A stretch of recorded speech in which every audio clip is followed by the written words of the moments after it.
Let's discuss circulation of blood in our body. Now, the vena cava transports blood into the heart from the different body tissues.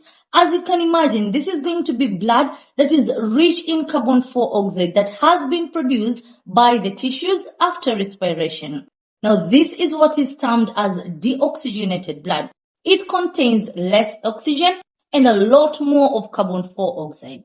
So the deoxygenated blood tends to be dark red in color.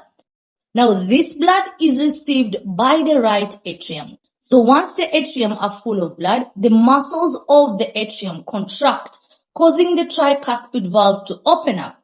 Blood is then pushed into the right ventricle. The tricuspid valve closes up in order to prevent the backflow of blood into the right atrium during the contraction of the right ventricle. The right ventricle then contracts in order to generate a force that will push the blood from the ventricle and into the pulmonary artery.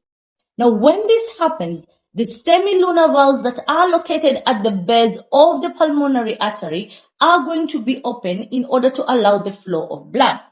Now, where is this blood being taken to? It's being transported to the lungs for oxygenated. So the blood, once in the lungs, absorbs oxygen, releases carbon dioxide to the alveoli, and becomes a bright red color. And this is what is termed as oxygenated blood. Now the oxygenated blood then leaves the lungs to be transported back to the heart through the pulmonary vein.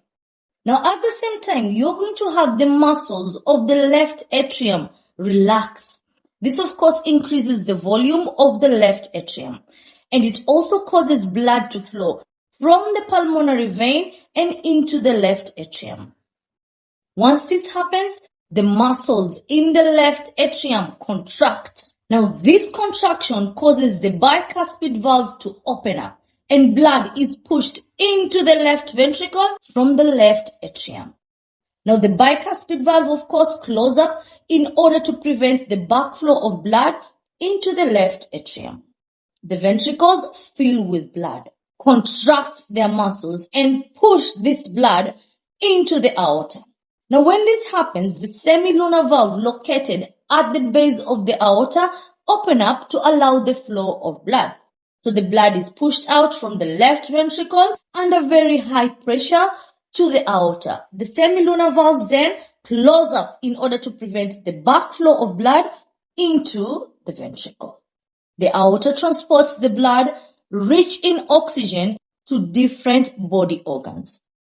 And this, ladies and gentlemen, is a summary of how circulation of blood occurs in our body.